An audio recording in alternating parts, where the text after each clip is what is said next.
Hey, what's up?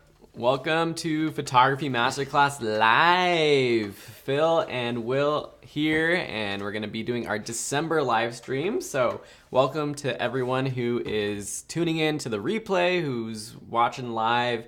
Let us know if it sounds good, looks good, that if you could hear us. And while we're just letting people arrive, if they're running late, bless you, Will, post where you are listening from, and let's make sure everything looks good and dandy. Just gonna test out our screens. Hello, hello, hello. Who's from the United States? Who's from outside of the United States watching right now? Hey everyone, I'm gonna be trying to comment and keep up with you guys as much as possible. So yeah, keep on talking. We can talk. We have multiple chats going on. Yeah. Like we normally do. Okay, just testing out our different screens. Nice, we're looking good. Okay, cool. Orlando, Florida. Nice. Orlando. We got a lot of good stuff going today, so yeah, we're gonna get into it pretty soon. But December, happy holidays! Thank you to everyone who's here tuning in. Yeah, it's an exciting time of the year, and a lot of people are new from Black Friday sales joining the class, so that's super exciting. So yeah, let's just get into it. Let me change our slides, and we'll see what we're gonna be talking about today, basically. All right, so welcome sorry. Brazil, London. What's up, Liliana, Valerie, Fernando, Paulo, Philippines, Italy, Paul. Wow, Whoa. People from all over the world. Nice. Cool. So today we're just going to be doing a quick update or talk about any updates with the class. We're going to be doing some photo critiques for people we got a few submissions yesterday.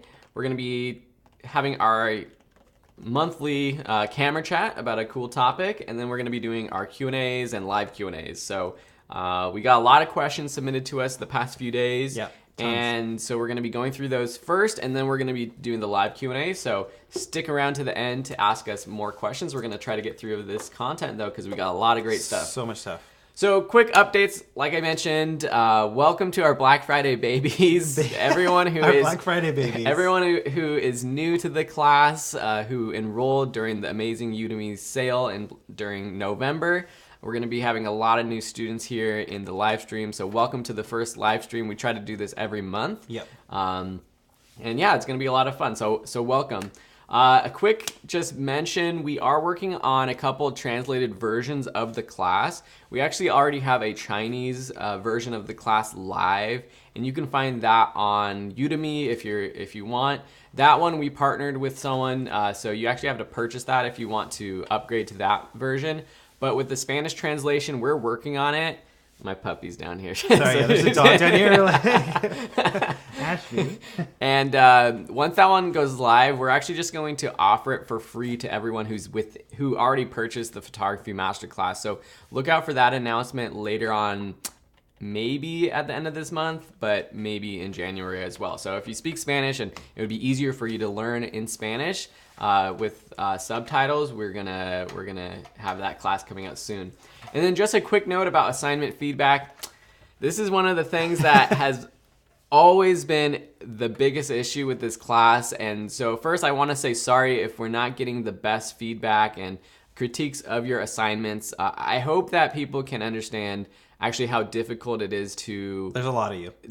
Yeah, there's 11,000 people in this group. There's over 50,000 members of the class now. And this happened with the first version of the class with Sam, that it got so big that it was so hard. It was too hard for us to keep up because we have normal jobs. So unless we were literally spending full time, like just 40 plus hours a week on this one class, it's hard for us to keep up to date with good feedback. So we've done things like we've outsourced, we've hired assistants to do feedback, but we're trying to think of other ways where if we can't give you feedback to every single assignment, maybe there's a couple assignments in particular on Udemy where those are the ones where we'll give you feedback. The rest you can count on student feedback. Of course, we know it would be great if we could give you feedback on every single assignment. I just hope you understand that it's pretty hard to keep up and manage so many assignments. We're getting literally hundreds of assignments a day. So anyways, we're trying to figure out if you have any good ideas for how we can do that. Please post a comment below, send us a message. maybe we'll hire one of you to help us out. So stay tuned for an announcement about that. I know some other Udemy instructors have done that to keep up with assignments too. So anyways, let's get to the live stream, the good stuff. So quick update, Will, what have you been up to? Ooh, yeah. So I've actually started my first feature film as the director of photography. And so I'm sure you guys have heard a lot about this, but I've done a lot of video work. And what you're seeing here is actually a camera that Sam and I own. It's an RE Alexa. It has a super 35mm sensor. I just thought it might be worth mentioning to you guys. You can see the camera itself has a ton of stuff all over it. My camera assistant AJ there is putting on the matte box in front. There's a focus motor for it. That lens is an Angenieux 30-90 zoom lens. It's a f2 all the way through. And so yeah, I'm the cinematographer on this independent movie, and I get to make the calls on lighting and camera stuff.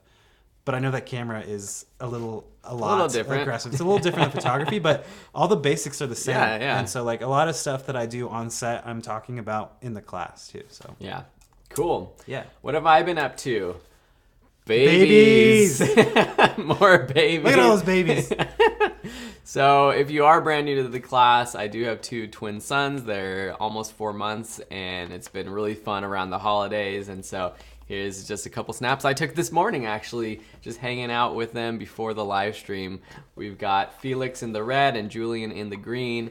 Love them, and yeah, super fun. That was shot with my Fujifilm X-T2 with the 56mm lens, if you were wondering. Just, yeah, all on auto, just fun little camera to have around for the holidays. Cool, so we're gonna get into photo critiques. So yesterday we submitted a post on Facebook asking for photos from you all to critique. So we're gonna just run through these. We've got 10 photos. We're both gonna just kind of give our initial impressions and things that maybe we could improve, or a lot of them are already amazing. So, Will, I'm gonna let you kind of run the show with this, but let's start off with Jordan Randall's photo. This nice little holiday portrait, actually. I actually really love this this photo. I think this photo like exemplifies a lot of style by the photographer. It's very specific. I don't think that this is like a very standard way. It's like low contrast.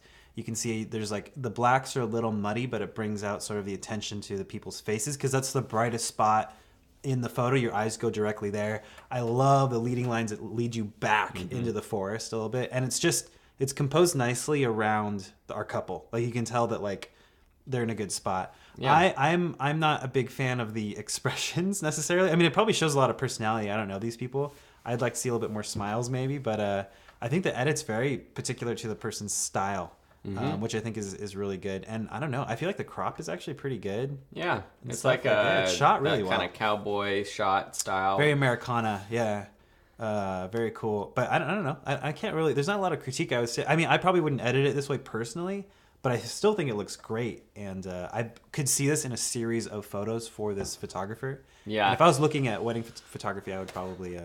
Would you have shifted yourself a little bit to the right so that they were more directly in the pathway, or do you like seeing the path kind of in the distance behind? I kind of like seeing the path in the distance. Yeah. Because I think if you shifted to the right, they would cover up the path a little bit. Yeah. And it adds some like perspective the way we are versus like, I don't know, symmetry. I like the position with the lady behind him too. That's the posing's great. Yeah, I want more smiles. A little bit different, but that's just me. Cool. Well, great shot, Jordan.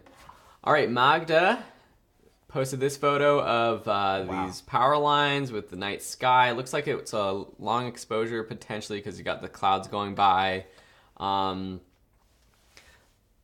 I kind of like how the lines are going corner from the to corner, corner to corner. There is something, I don't know, a little bit off balance. Maybe that's what you're going for, but a little bit off balance with this photo, just with this big sort of power pole on the right hand side. I think that's just a little thicker than, you know what? It looks like there's like that's like a train thing. Oh yeah, it does. Maybe there's power lines behind.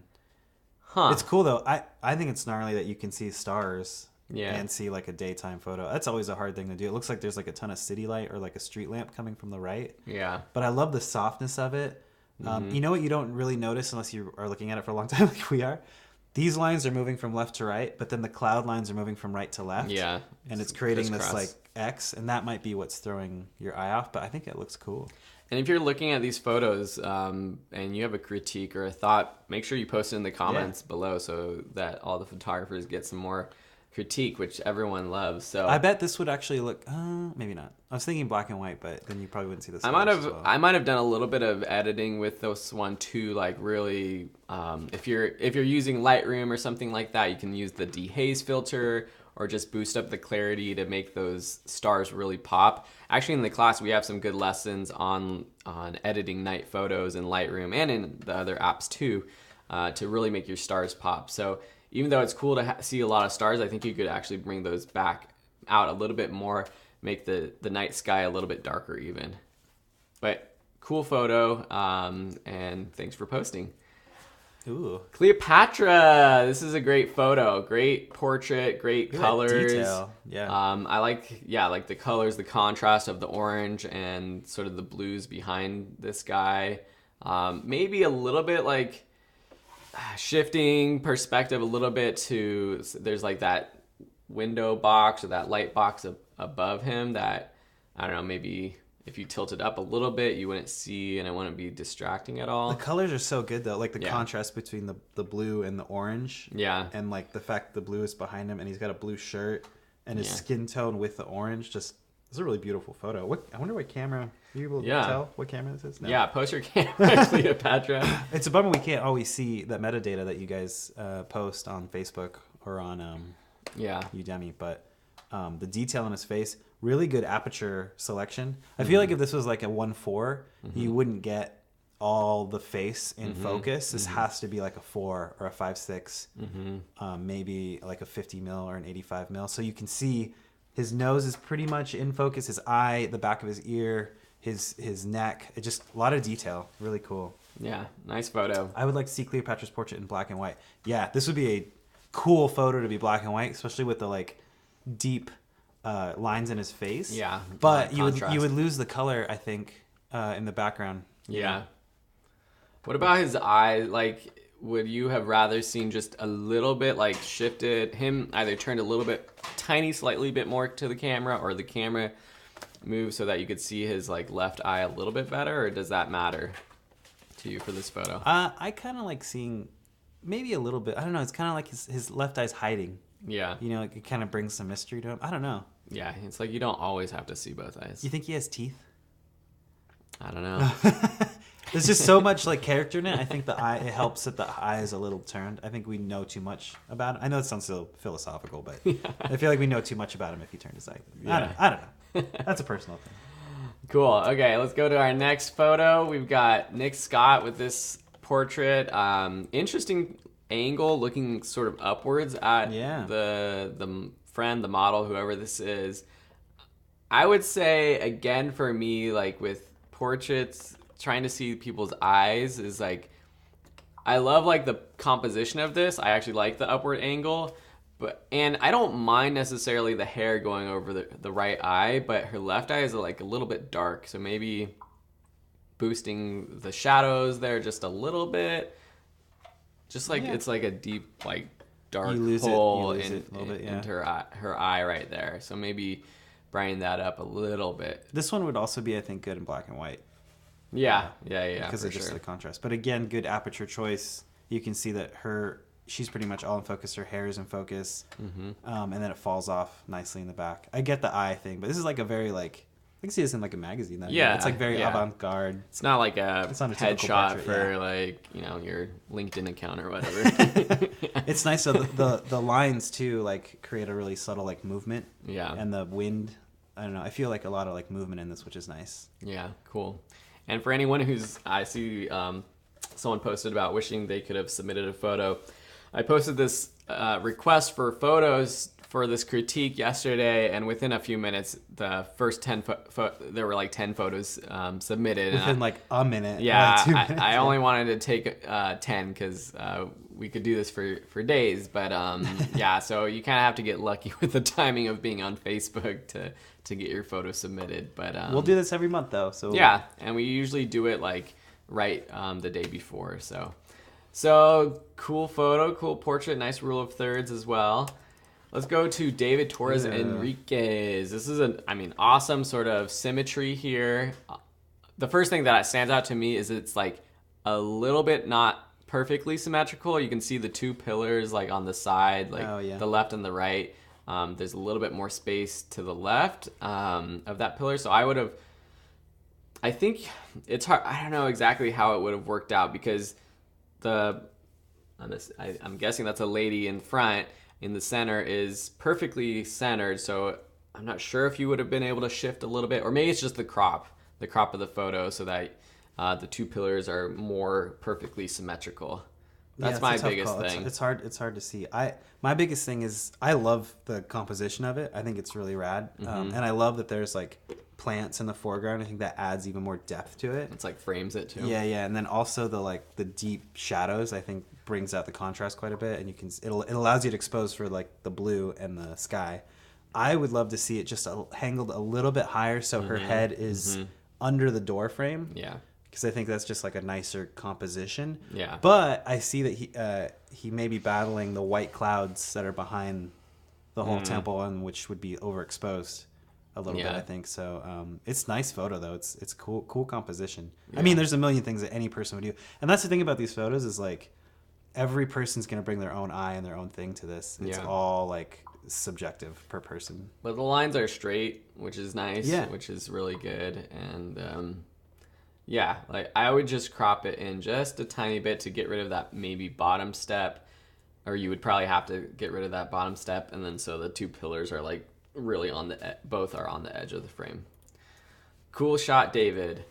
Liliana Costa, I think she posted that she just snapped this really quick with her phone. Looks like she was probably commuting somewhere. Oh, I love photos like that though. Yeah, really fun photo, just kind of street photography. Shot with a phone. This is a photo that proves that like you don't really need an amazing camera to take great photos. I guess for me, I wish she would have like tilted up just a tiny bit. I don't think you want to like step back to see his head, like not see her head. Yeah, like his head. It doesn't necessarily have to be completely in the shot. I think it could be cut off a little bit, but I feel like it's just a little bit too low. And then you see a lot of his knees and what's below his knees, which I feel like doesn't add anything to the photo. So another thing that's really interesting with this photo is the reflection of the people in the background. Oh, that newspaper on the right, or is that a newspaper? Newspaper? Which is that? Oh yeah, what is that? Someone holding up a newspaper or something? Or I don't know what that is. It could be a newspaper or like. That's what I thought. I thought someone was like holding it up, and that to me felt really cool because he's reading something. Yeah. And it's like got this like. It kind of does look like from behind, like someone's standing, like like across cool. from, like they're on the same. No, they're on the same plane as the photographer. Yeah, something like that. Something like that, yeah. But like maybe if you, of course, this is like saying you snap really quickly because it looks good. Like, even this is just a stranger, like they're probably just like taking it very quickly. Yeah, but if you had time to compose this, maybe getting up a little higher, moving just a little bit more so you can see that full lady in the background and the reflection. I don't know. Quick shot though. That's what street photography is about. Yeah. And I like that they turned it black and white because I think that adds. I know it sounds silly, but it adds to like a street photography vibe. Yeah. Like you're focused on composition, movement, and all that versus like the colors and stuff. Yeah. Cool shot. Thanks, Liliana, for posting. Jim Tipton posted this great landscape shot. First thing that comes to mind for me, and we talk about this a lot, especially with the landscape photography competition that we did last month, was when you're shooting landscapes, it's still great to have a subject. So for me, there's a couple subjects in this shot, that big red barn, and then also the one mountain right there that looks like it's maybe snowy on the top. But because the barn is like the subject for me, I don't know what is to the right of this actually. So maybe there's like a big, hotel or something that you want to see. But like if you shift it to the right so that barn was like more using the rule of thirds at that intersection, and then that would also make that top mountain, the one in the middle on the other rule of third intersection in the top left, I think that for me would have been a little bit more balanced. I don't know. I feel like I I get what you're saying. I don't know what the subject is. I was trying, as you said, that the barn is the subject for you. Yeah. I couldn't really decide what it would be for me. Maybe the tree line, the front tree line, because it's centered, or just the mountains. Yeah. And the hills, mountains. Look like mountain hills, big hills. They are created perspective because of the barn.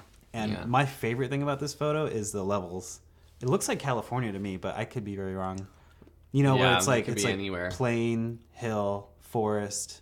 Yeah. Like mountains, sky, like the levels and the depth of which this is taken is so beautiful. Yeah, someone posted that it looks like a puzzle. It does. It could be a really beautiful puzzle. But yeah, all the layers, I love that with, you know, the sky all the way forward to the golden sort of fields. Very cool. Very cool photo. Cool, yeah, I dig it a lot. I feel like it could be a little contrast. I was gonna just say that Feels maybe a little bit flat. Yeah, but maybe that's the resolution. Contrast here or bring up the saturation just a little bit, because it does feel a little dull. I'm not saturation. I think would help a lot. Yeah, I would totally punch up the colors. I think someone commented on that. Like I would make it more saturated, pump it up just a little bit. Yeah, and maybe add some contrast. Someone posted London. Maybe that's in London. They also asked like what kind of lens would be great for a landscape photo. Mostly wides, I'd say. Although unless you're like Sam loves to shoot. I always bring this up because I think it's so funny. Sam likes to shoot these big wides on a long lens, and that compresses a lot of things when you're on a longer lens. But yeah, I mean they comment any prime like wide lens, like even a 16 if it's not Boeing, or 24, or if you're trying to do like a long lens landscape, a 70 to 200, something like that. Yeah, it's always good. Liliana posted about this photo that was in London. Oh, yeah? If anyone was interested. All right, we got a couple more. Yilin Gu posted this really cool photo. Blue. Is that arches? Looks kind of like arches. I think I remember seeing this person post this in the Facebook group before. Oh, maybe. That it was at Arches National Park. In Utah, Nevada, Utah, New Mexico. Arizona area. Yeah, never been myself, but would love to go. Cool subject of the tree with the arches in the background. I would have loved to see like the whole tree maybe. Just maybe a little bit wider or to the right. I bet the sun was over there. This is either at sunrise or it's got to be sunrise, right? Yeah. Or sunset. It's cool though. The contrast between the white, the brown, and the blue sky, and the gradient of light that's coming in. I was gonna say that you get like that natural vignette. And you know what's really cool about this? And it's something I shot a music video yesterday, and I was doing a lot of this. Using a hazer will allow you to see shafts of light. And this mist and dewy morning, you can see, like you can physically see the light, which I think is super cool. It's not often you get that. Arches National Park. I was right. Yeah, cool. Very cool. Yeah, that's a very famous like archway, I think, which is a lot of beautiful photography there that you can take. Nice. Really great. Very cool photo. Nice blues. Even with like the thing is with this photo, it's super blue and it's snow, so I don't know if the white balance is necessary. Like the snow doesn't look blue, but it looks like a very natural photo. It doesn't really look like the white balance is off necessarily. It just looks really nice. I can see myself standing there drinking some coffee, hanging out. Yeah. And then having a snowball fight. Dominic Nieto posted this photo, another sort of candid portrait, nice little stylistic edit with the kind of flat, not really contrasty, kind of desaturated look as well, kind of like lots of browns and stuff going on.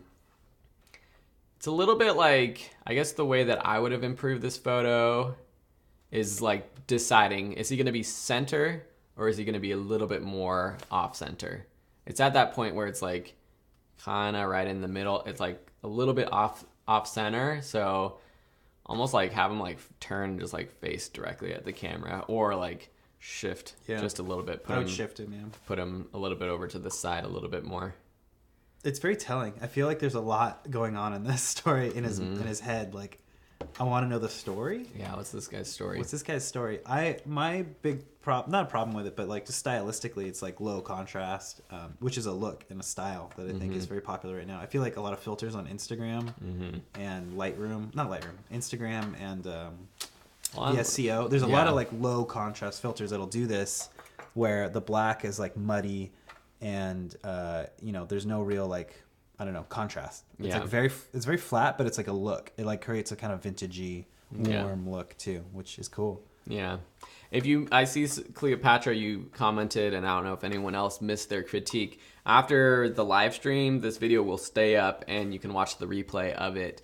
And so you can go back. It just takes about 10 minutes or so to process on Facebook before it it is available for replay. I think this is the last photo. Whoa. So Maruf Ahmed posted this sort of seascape. To me, Is it straight to you? it's a little bit. It's got a little dip. Little tiny dip. dip. To me, it's like the colors are nice. It's a little bit dark, so I feel like maybe boosting it would make it like a lot better. Just because you can't really see. It's like the boats. Do you want them silhouetted? Do you want to be able to see them? Make that decision. So boost the exposure so that you can really see what's going on. Boost the colors so it's a lot more saturated and poppy. Or you could have made everything silhouetted and kind of make the entire ocean and the horizons silhouetted, and then maybe boost the skies and make those more colorful and contrasty to have that sort of that balance.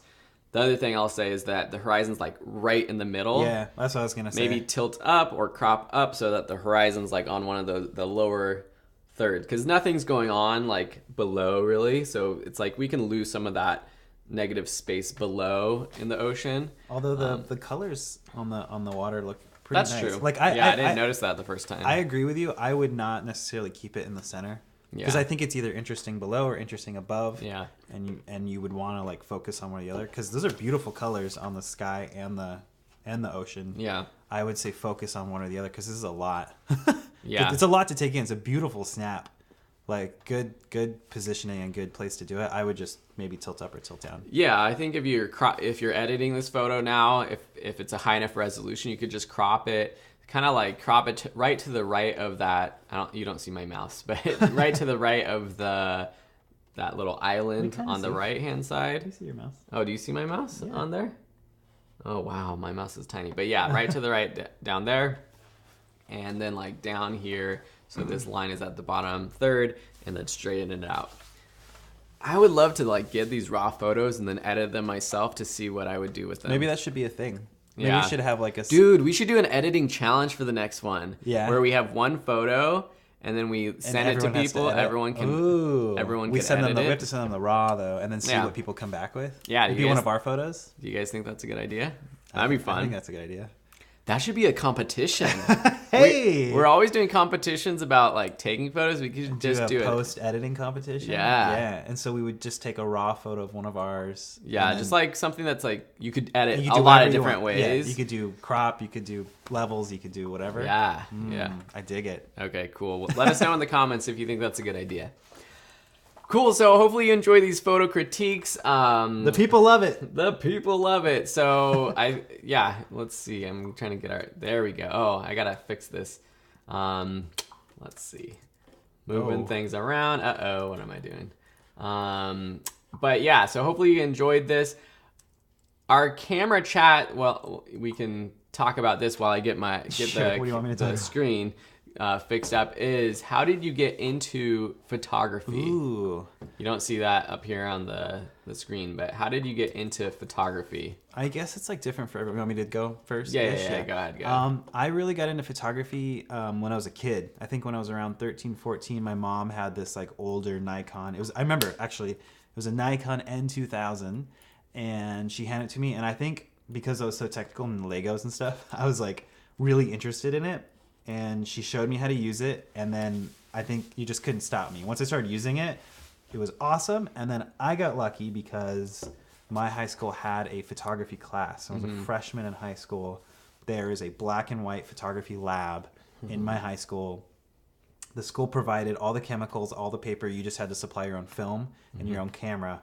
And I took that, and I had the best teacher ever. Yeah. And then I was like off and running. I started shooting for the class. I just got really into it. I liked it so much. And then the yearbook, started shooting for the yearbook, and it just kind of took off from there. But I mean, I think just that initial, like, it was film. It was before digital cameras were Yeah. even there. So, like, Yeah.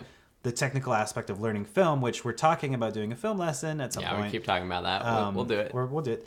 That film, learning film was like a whole different attitude, and that like appealed to me. I think more so than what it is now, which is digital, but you apply the same things. Yeah. So that's how I got into it. I think I just really loved it, and taking pictures around. I also grew up in like a beach town, so it's like beautiful always. Yeah. So like there's always beautiful things to take photos of. There's sunsets every day. So like I think that helped a lot too. And then just having people around me that were also into photography push me.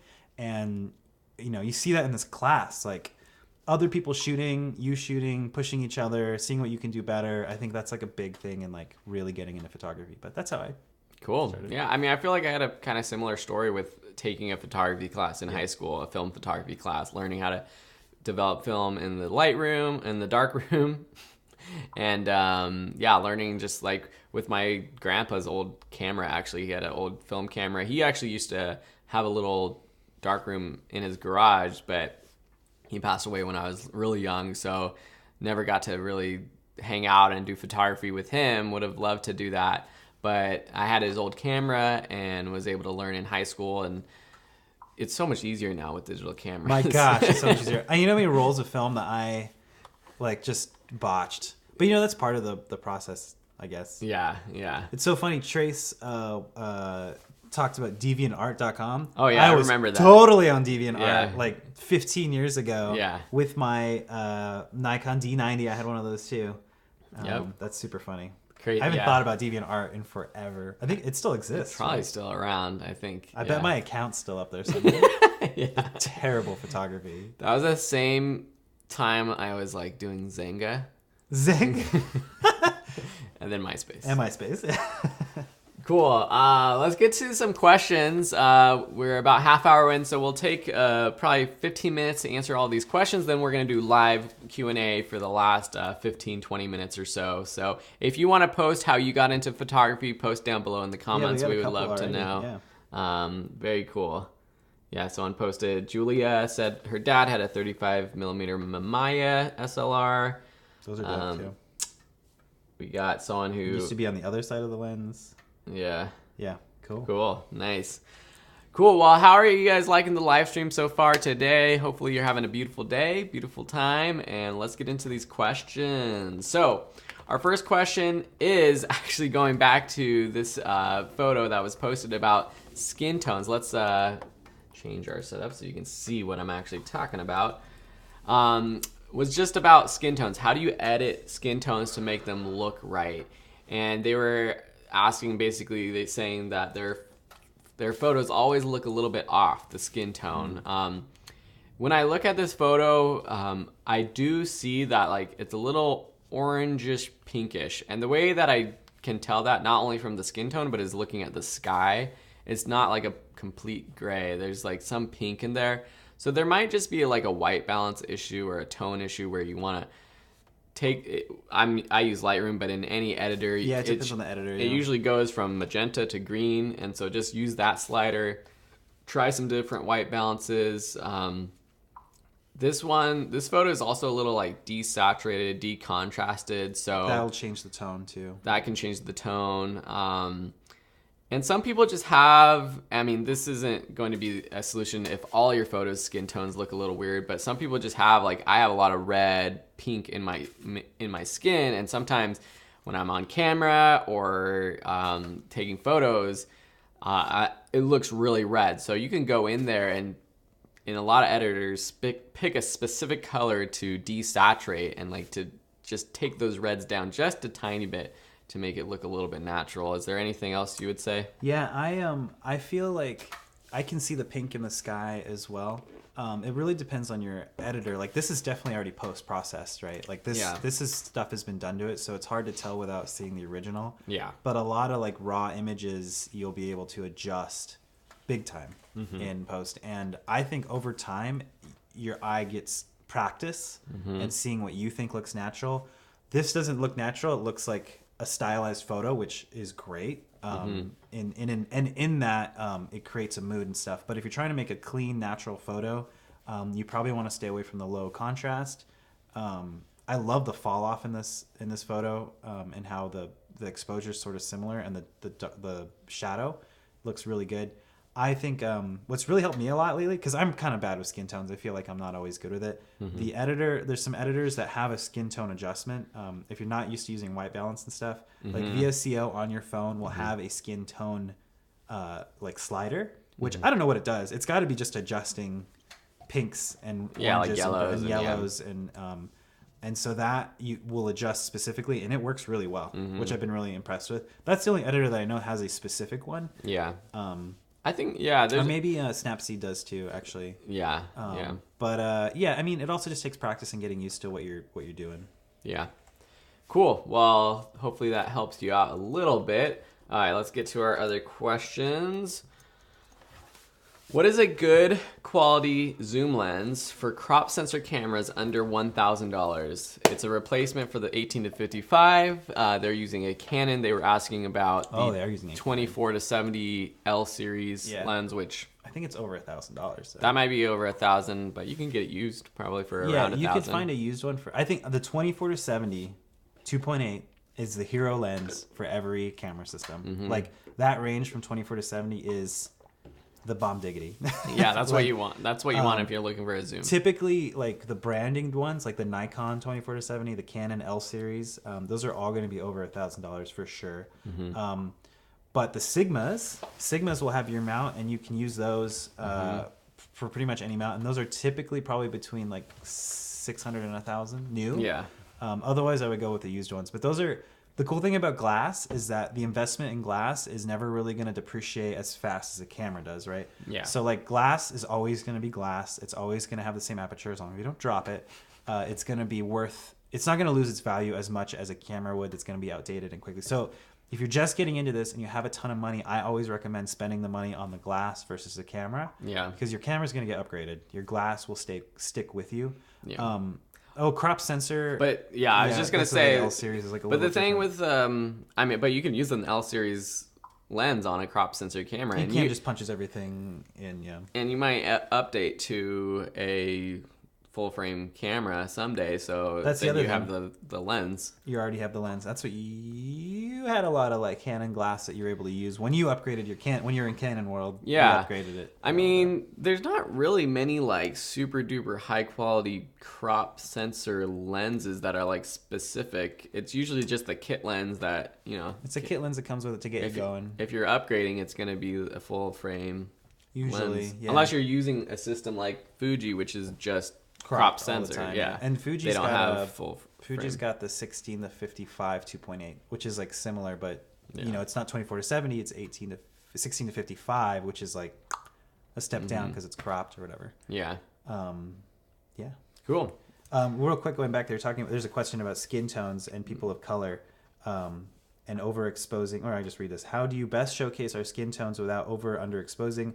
Also, how are some people using darker contrast effects on people with darker skins, but not sure how to do this? Is it lighting? Is it the film choice? Yeah, I've had a lot of experience with this. When shooting people with darker skin tones, light gets sucked up by darkness versus reflecting. So people with lighter skin tones, you got to worry about it bouncing. Actually, we were having that problem earlier in here. Yeah. Like our skin was kind of look like a ghost blasting light. Whereas if we're darker, it'll suck in light. And also if you have a darker person on a white background, that's a problem, right? Because you're starting to overexposed for the face, but then the background gets blown out. So you kind of have to just work with your subject and try and find a balance. I found that like soft light on darker skin works really well. And in editing, you just kind of have to play and see white balance wise what you're doing. Try not to create too much contrast by putting like a darker skinned person in a white background or even like a super dark background, because then they'll get lost in it. But exposing for the face as best you can is the best thing you're going to be able to do with creating the closest thing you can to like natural skin tones, I think. Yeah. Cool. I've got a yeah. No, I'm not even gonna say that. Okay, so another question. What is a good low budget set of equipment for starting to make videos at home? Videos? What are you talking about videos? This is Photography Masterclass. Well, luckily for you, we do a lot of video stuff and we got a lot of resources for video creators. What I would do is go to videoschoolonline.com, my website. If you go to the articles blog page, there's a link at the top that links out to a list of all of our photography and video related articles. So it's a great sort of archive. And I have a ton of lists of equipment to get started with your video creation. Or if you just go to the blog, a lot of the recent posts that I've been doing have been about getting started as a video creator. You can also go to the resources page on videoschoolonline.com, and I have the equipment that we use, that I use and recommend. So of course there's lots of other options out there, but that's what I use and recommend. And then of course we also have another class called the Video Production Bootcamp, which is similar to the Photography Masterclass in the sense that it's sort of an all-encompassing great course for getting started with video production, and we have recommended equipment there as well. And I actually just updated the list for 2019 with newer cameras and stuff like that. So I mean, off the top of my head, low budget equipment, I think, you know, you probably have a DSLR that, or a mirrorless camera if you're in this class, that can shoot great video. Yeah. The next thing with video is audio is so important, and you don't want to be using the internal microphones on your cameras. Using a microphone. Yes. So we have a shotgun boom mic up here. So you can use something like that. If you're doing a lot of talking head interview stuff, you might want to do like a lavalier microphone. And for most of these cameras, you're going to be wanting to record separately from the camera so that you have more control. And that's the biggest issue with DSLR, mirrorless style cameras, which is you don't have that control over the audio as much, or you don't have the inputs for plugging in professional quality microphones. So I don't want to go too much in depth because this is the Photography Masterclass, but if you're interested in video production bootcamp, we got it for you. When you go from photography to video, the variables like triple. So there's a lot more to take into account. Yeah. I was seeing, I was just thinking, I've been seeing, because we have DSLR, mirrorless cameras, I've been seeing this term ILC all the time now. Interchangeable lens camera. Oh, it's really? like people, instead of, you know why? Instead of like having to say mirrorless and They're just DSLR, putting them all in the same category. You know why? Because I think events don't let you in with interchangeable lens. Like I've gotten turned away at like sporting events and stuff. Oh, interesting. So yeah, it's like a point and shoot or an interchangeable lens. because I'm seeing all these new like best ILC cameras for 2018 or whatever. It's just a buzzword to sell more stuff, right? But I don't know. But eventually, are we going to just stop saying DSLR because it's not? You know, now mirrorless is so big, we're not like saying it's not DSLR anymore. It's just interchangeable lens. ILC, baby. ILC. We'll see. Question: if we had to choose one well-rounded Fuji lens, what one would we choose? Oh God, I love this question.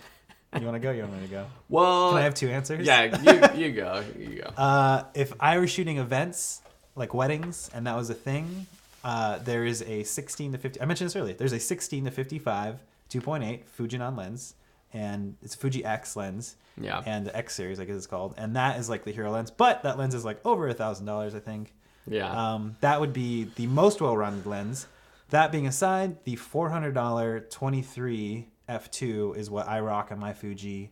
Like 99% of the time, I am carrying my camera around. Yeah, I mean, I would say if you only have one lens, either of those, I mean, probably the zoom would be maybe better. If you're really gonna, practical, you'll be able to shoot in more different scenarios. Unless you're just going out and doing street photography or just doing portraits. I was gonna mention that if you're just gonna be doing portraits, the hero lens I would choose is the 56mm 1.2. I've actually got two more photos that I want to show you guys from today that I shot with the... You can do this. I believe in you. Oh, with the 56mm. These aren't edited or anything. This is literally just taken from my phone, sent to my camera. So it's actually just a compressed JPEG, but you can still see how awesome these photos look. We got the great bouquet in the background from the Christmas tree. That's Julian right there. Look at that lighting too, man. Are you just using window light? That's just backlit from the window. Just not really any front lighting, just that's reflection. Such a great portrait lens if that's what you're going to be doing. Yeah, and that's at f1.2, so super shallow depth of field. You do have to be careful about that though with portraits. You know, his eyes are in focus. His nose is not in focus, and his nose is very tiny. So the focus is like that much, like tiny. Yeah, but getting sort of like that. If you want nice portraits, the 56 is what I would go with. This at the same time, I have the 16 millimeter on my camera. I want to get that. That's the one that I have on my camera more than the 56. Actually, I only because the 56 it's kind of tight for like everyday sort of family street photography. But I think the 23 would be a good sort of compromise if you have one lens. And keep in mind, if you guys are following our numbers, Phil and I both shoot on Fuji X-T2s, and it is a cropped sensor camera. So when we say 56 on a DSLR, that's closer to 80 millimeter on a full frame camera. And when I say 23, that's a little bit closer to like a 35 to 50. Yeah. So just keep that in mind when we're throwing out these numbers that we're shooting on a crop sensor camera. Yeah. So those are my kids. Those are my babies. Okay, let's go to our next question. How to protect your gear when shooting out in the cold? I think this person was from Buffalo, New York. This is the 80D, right? Yeah, using the Canon 80D. So they asked about a Canon 80D. DSLRs and mirrorless ILC cameras are not all waterproof. They're not waterproof at all, actually. A lot of them are weather sealed or weather resistant. So our Fujis, our XT2s are weather sealed, and so you can get out there and you can shoot in light snow, you can shoot in light drizzle. Mm-hmm. I've actually had my weather sealed cameras. I think my Nikon D800 is weather sealed, and I've been in the snow and had someone spray me with snow, and the whole thing is covered in snow, and it's been perfectly fine. Now, keep in mind, the lenses also have to be weather sealed. Yeah. So it depends on your camera. The 80D, I believe you should double check that, but I believe is weather sealed. It cannot survive in torrential downpour, but in light mist and light stuff, it's fine.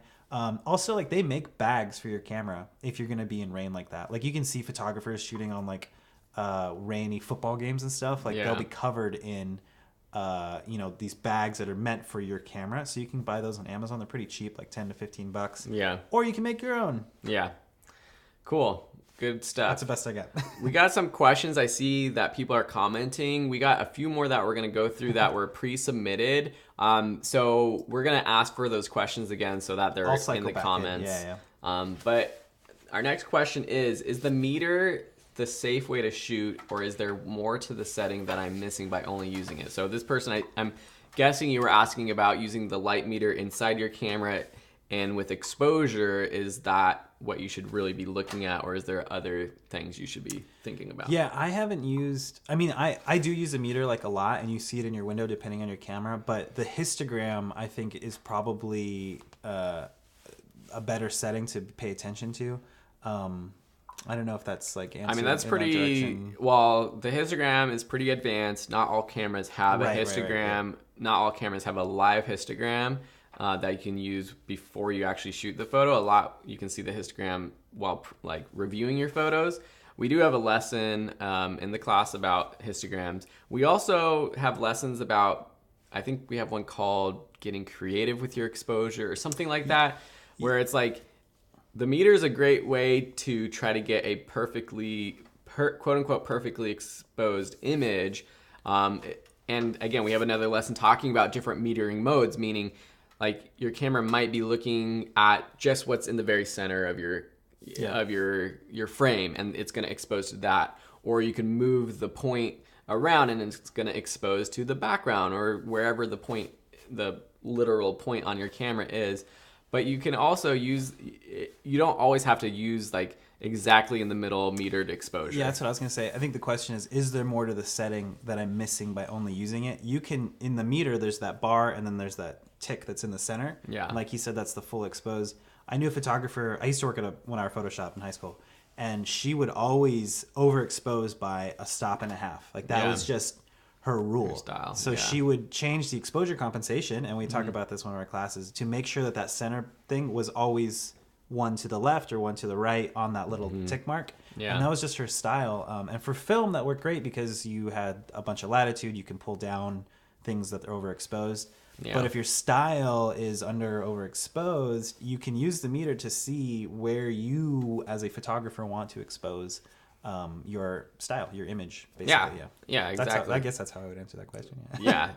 There's no hard rule that says it has to be in the middle. Sometimes it's good to have There are no rules. darks. There are only guidelines. Yeah.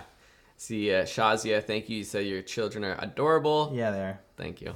Thank you. That's all you want to throw out there? Yeah. Shout out to Felix and Julian. Okay, question about using the flash. They were wondering...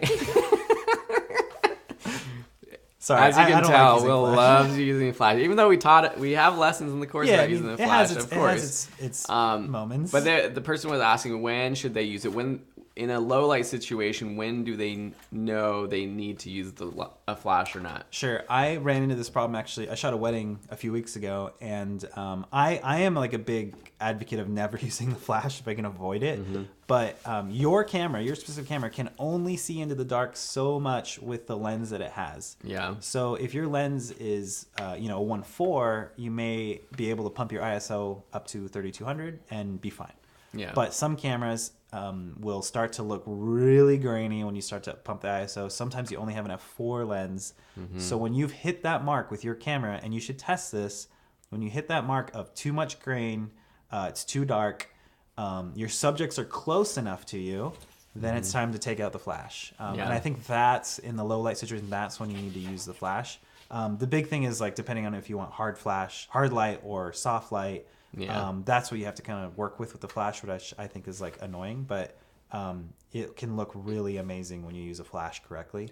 And it just depends on your camera and your lens, I think. Yeah, and the situation. Are you taking you're at a corporate event where you're taking photos of people and groups of people where it's not artistic necessarily, and you just need to get a great photo of the people standing in front of you, or at a wedding, or whatever it is. So it depends on the situation as well. Ooh, there's a question here. Did you guys go to college for photography? Good question. We went to college for film. Yeah, video production. And TV production. And along with that, though, photography is like so interconnected. Yeah. Next question. If someone has a shadow on half their face, is there a way to brighten only one side? Sure. Yeah, definitely. If you're using Lightroom or a lot of different editing apps, in Lightroom specifically, there's brushes that you can use where you can only bring up the shadows of wherever you're brushing. So I do that a lot, actually, when I'm doing portraits, sometimes in more contrasty lighting. I'll take the brush, I'll brush over the faces that are a little dark, or where one side is a little dark, and then I'll bring up the shadows. So it's not really bringing up the exposure of the entire face, but just the parts that are a little bit darker. You can also, just in general, bring up the shadows of your photo. So all the shadows, all the darker tones or darker exposure will get brought up. So that might solve your issue as well. So a lot of this that's the post side of it. If you're, out shooting, you can always try to bring a reflector, bring a bounce card, put your subject next to a wall or something, or move them around so that light is going to be bouncing up on the other side of the face, so you don't get that issue in the first place. Okay, we got a couple more questions, and then we're gonna get to live questions. So I know we got a lot of stuff, but we can both of these couple faster. Yeah. So we got this question, which is: when using dark ND filters, colors appear dull. Do I need to use a lower darkness filter, or is Lightroom the only way to get color back? I think this depends on the type of ND filters you're using. Yeah, the quality. Like everything else, the more money you spend, the more quality you'll have in the glass and in the filters. ND filters bring glass in that changes the way it moves and refracts. So if it's cheaper, chances are they haven't spent the money on the quality of the glass. So you'll start to see color shift. Yeah. There are certain filters that will cost more and they're very expensive that will really eliminate color shifts but allow the density to go down. Yeah. So it's a budget thing. You can simply do it in Lightroom. So if you're trying to save money, there's no reason to be spending money on expensive filters unless you're uber professional trying to print billboards or something. Yeah, and I mean basically what's happening is you're using the ND filter, you're shooting with a longer exposure, and it looks like maybe this was shot on a cloudy day, so the blueness of the cloud and the light just compounds when you are shooting at a longer shutter. So it just gets a little bit bluer. But like you said, a higher quality filter might solve that problem. But the photo on the right, the edit looks pretty good. I like it. I think it looks good. Yeah, I think you could maybe even boost the exposure just a little bit of the darks. I don't know. Boost exposure, add contrast. Yeah, that's what we always say. I know. All right, let's see what else we got. So how do you deal with, let's see, what does it say? How do you deal with different screens looking differently? Does this place composition above everything? So this was a question about editing your photos on different computers, right. And the answer is basically calibrating your monitor. Yeah. So I was doing, or go ahead. I mean, I agree. Like you can calibrate your monitor as much as you can, but like people's monitors are not all calibrated anyway. Yeah. If that's your main ending frame for your photo is seeing it digitally, you just don't have control of what people are. I mean, some people have night shift on their phones, and they're like, "Your photo's really orange, like or blue." Like you just. If digital distribution is the final word for your photography, like you just have no control over what people are going to see. I mean, basically what you're trying to do is to get what your photo looks like on your screen to be the same as if you printed it out. Actually, that's like really what you want your screen to look like. So with whatever computer you're using, a lot of them, if you go to the display settings, there's either a calibration sort of setting that you can calibrate itself. But I would choose, and most photographers recommend choosing the default display for your computer to start out with. Like for a Mac, it just has a Mac setting. There are the different Adobe settings, but CMYK, but that there's also a difference between the monitor setting and then also the editing setting of colors. So if you're doing like prints, graphic design, and it's being printed out, then CMYK is the editing mode that you want to be in. But that's also different than what the monitor display actually is too. So what I would say is use the default display for your computer, print it out, and see, do the colors match up? Is the print a lot warmer or bluer or something? Is the white balance off? And then you can kind of adjust your monitor to to that. The other thing is if you really want to get into it and you're doing a lot of printing, let me move out of the way so you can see this, is there's a couple of monitor calibration tools out there, the Spider 5 Pro and the X-Rite i1 Display Pro. These are actual tools that go on the outside of your monitor. It looks at your monitor, it looks at the colors, and you can do tests, and it basically allows you to get perfect colors with whatever monitor you're using. And then the question, does this place composition above anything else? That is a definitive philosophical idea about photography and film that I would subscribe to, yes. I believe that composition and in film, in video, movement and composition are the most critical. But that's just my opinion. There are a lot of other people that would say, like, put that out the window. Color is the most important. My opinion is, yes, composition, I think, is most important above anything else. I think at the end of the day, though, you have to remember, like Will said, everyone's looking at photos on different screens, so you can't really control what your photo is going to look like for everyone else. Yeah, you can't control the people's taste buds. Yeah. Cool. Hopefully we answered that one. We still have so many questions here. Oh, live Q&A. Okay, we got done with all of our questions that were submitted. Thank you to everyone who submitted questions beforehand.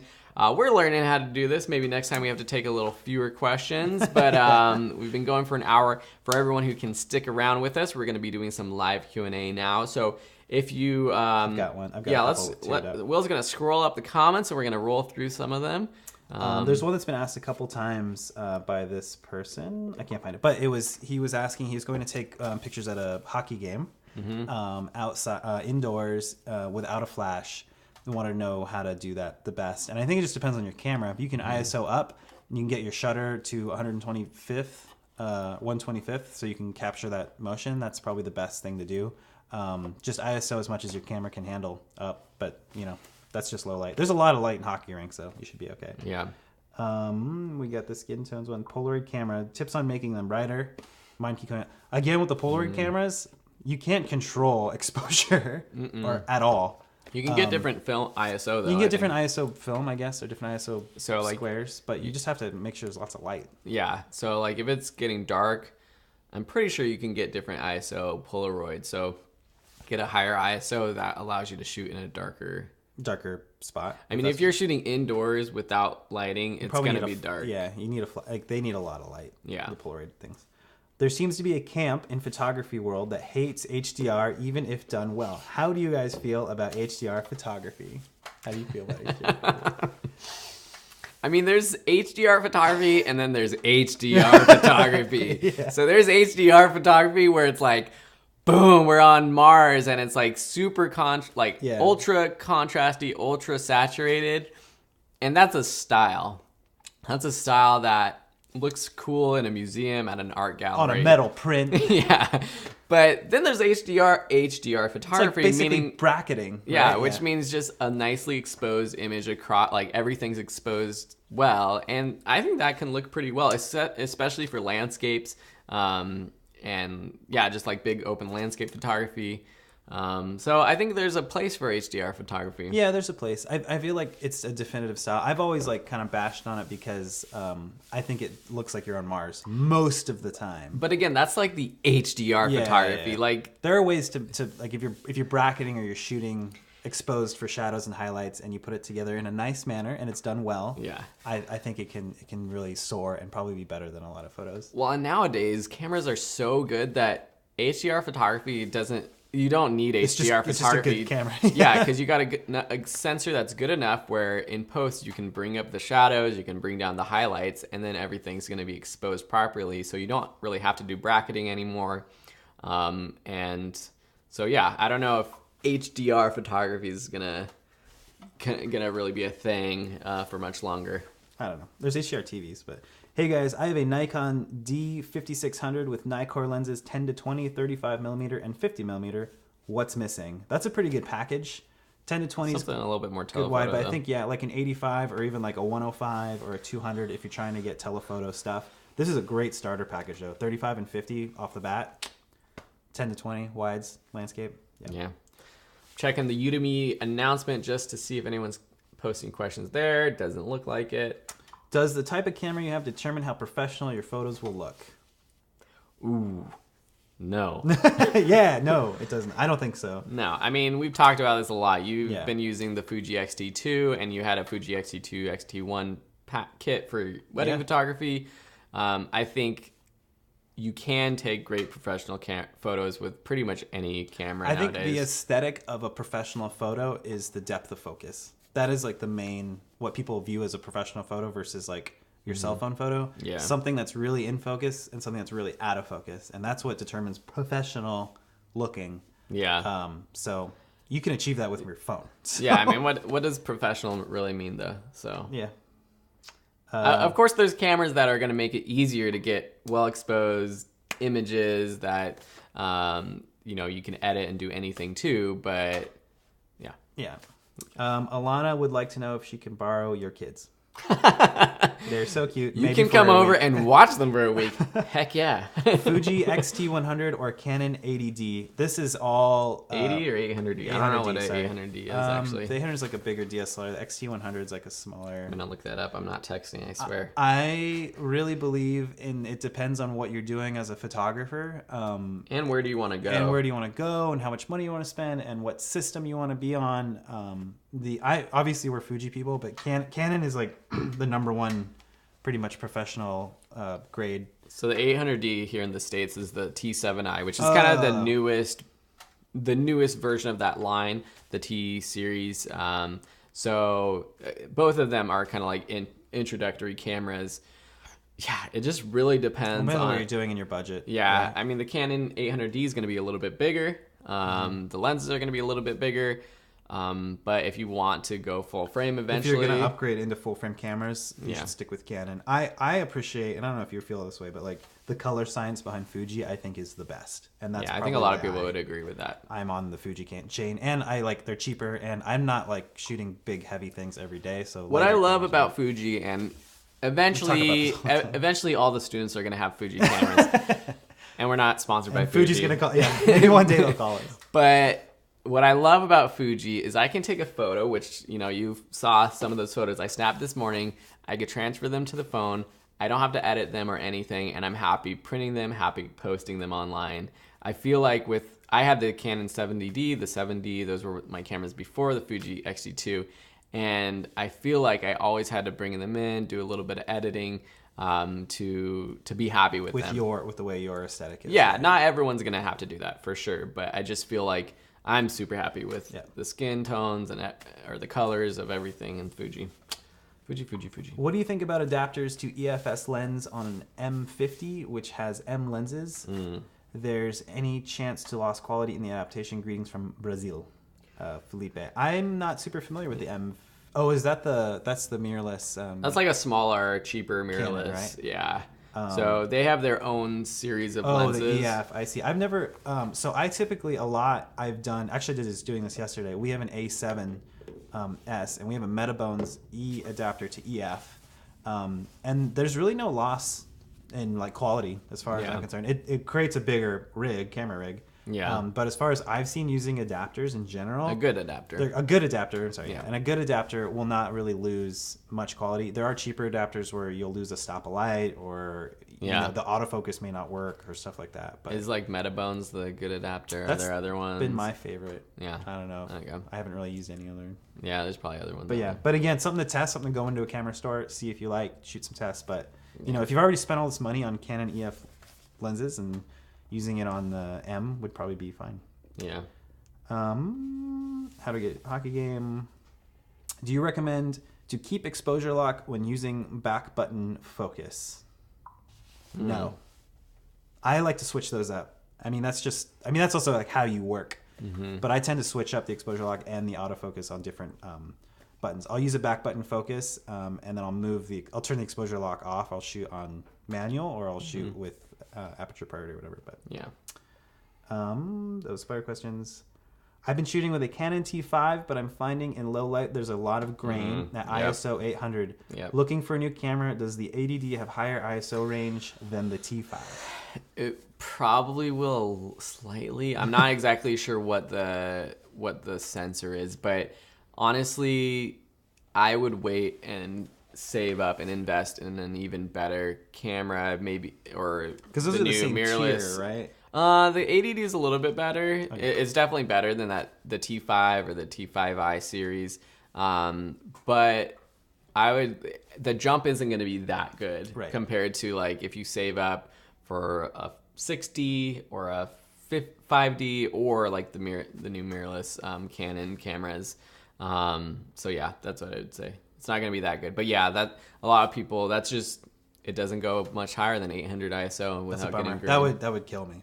Yeah. I wouldn't be able to, because I shoot at 1600 at 3200 all the time. Yeah. That's extended ISO. A lot of cameras have extended ISO, which is like 15,000 ISO or something like that. It's like kind of like just digitally kind of enhancing it. It's totally just like pumping in more information digitally, but you can get grain pretty quickly on that end too. Yeah. I don't know like what camera you would want to use that. I feel like the 5D Mark III or the 1D, like the big cameras, 1DX, those will be able to handle that really well, but like those are thousands of dollars. So. Yeah.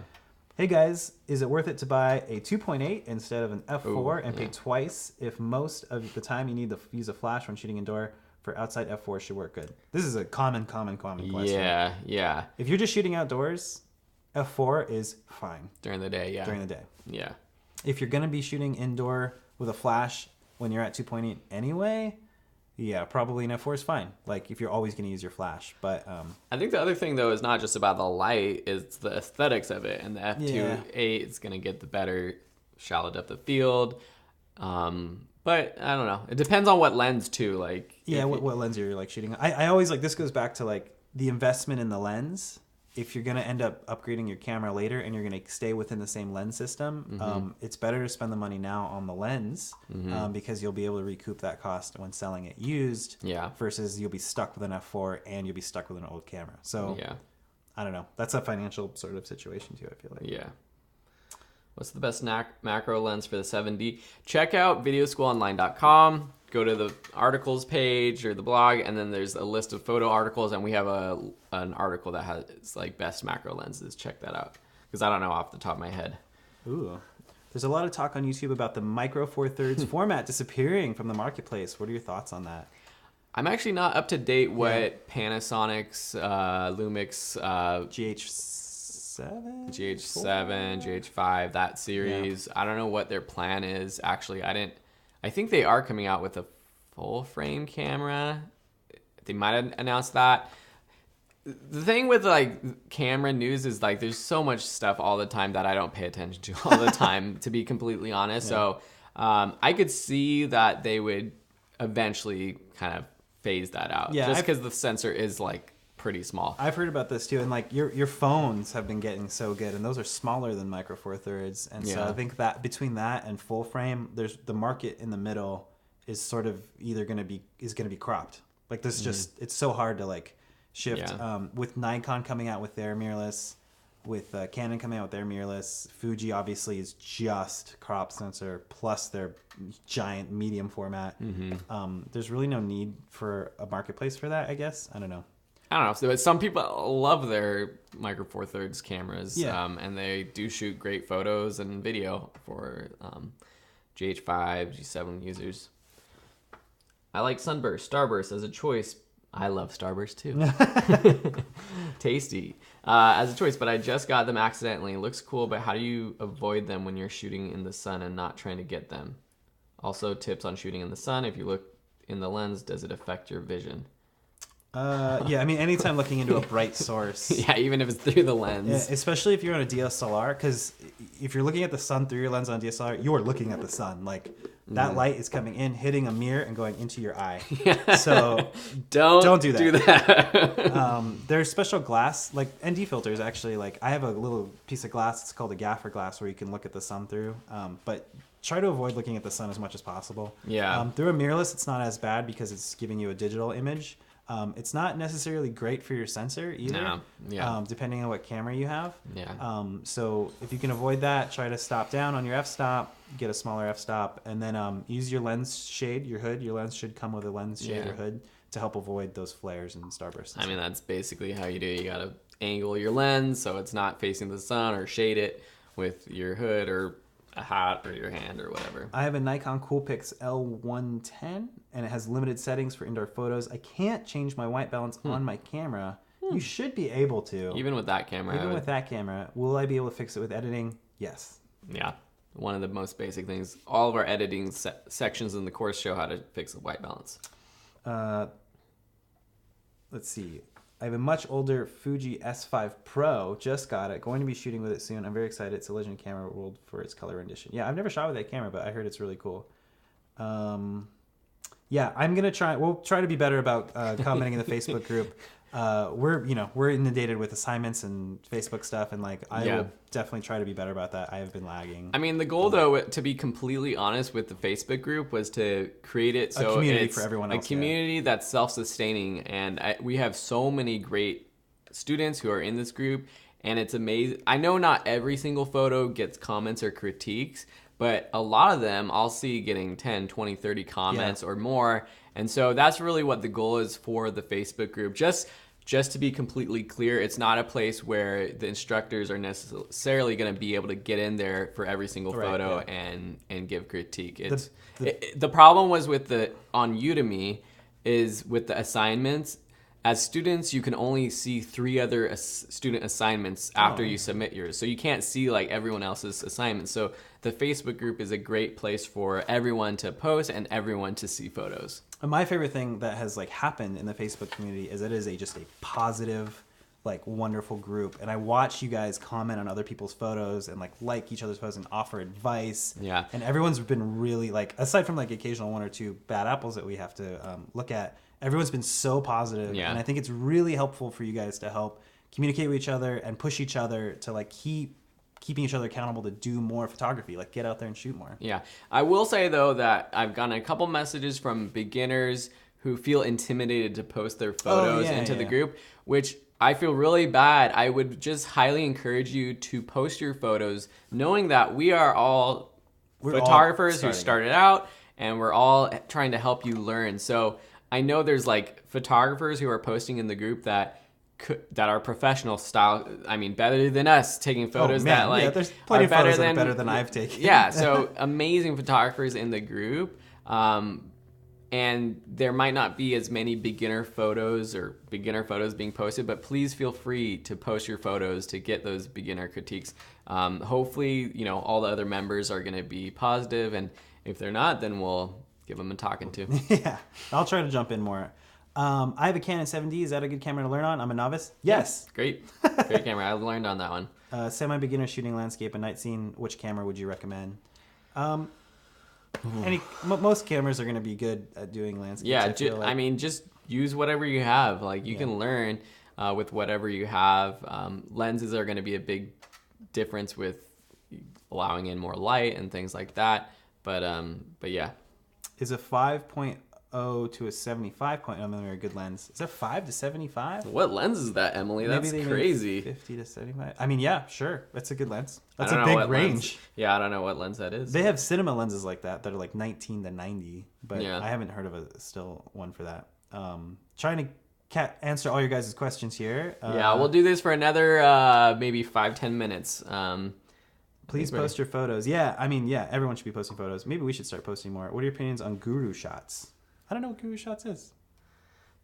Guru shots, yeah. Do you know what guru shots is? Do you work for Guru Shots? Because people keep posting about Guru Shots. No, I haven't downloaded it. It's like an app where like you can take part in like activities and challenges and stuff really? like that. And yeah, I'd be down for that if I had time. Yeah, but yeah, that's a great thing to be a part of if you're into like photography, starting out. Competitions and shooting with each other and like pushing each other. And if you have problems with finding inspiration to go out and shoot, that stuff can always like help. Yeah. Any other questions before we go?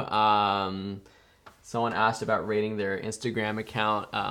Another thing that we would love to do if we had more time, but hopefully like other students might find your Instagram account. If you go to the announcements on the Facebook group, there's a big Instagram thread with everyone's Instagram handles. So check them out and follow other people and give them some ratings. So any questions in there? Nope. I think we're good. So if there's no more questions, we'll give a couple minutes for any last questions to come in. I just want to say again, thank you so much for an amazing year. Seriously. The new course was launched at the beginning of this past year, and it's incredible to see over 50,000 students, over 11,000 people in the group now. And it's just fun to see everyone who is participating, taking amazing photos. And January, are we doing a competition in January or is it February? It might be January. I don't know. We did one in October. Yeah, we're doing one in January. So I think we haven't decided yet. But I like the editing idea, but is that too soon to be doing that? Yeah, we might do that next because I think a lot of people in the last live stream wanted wildlife.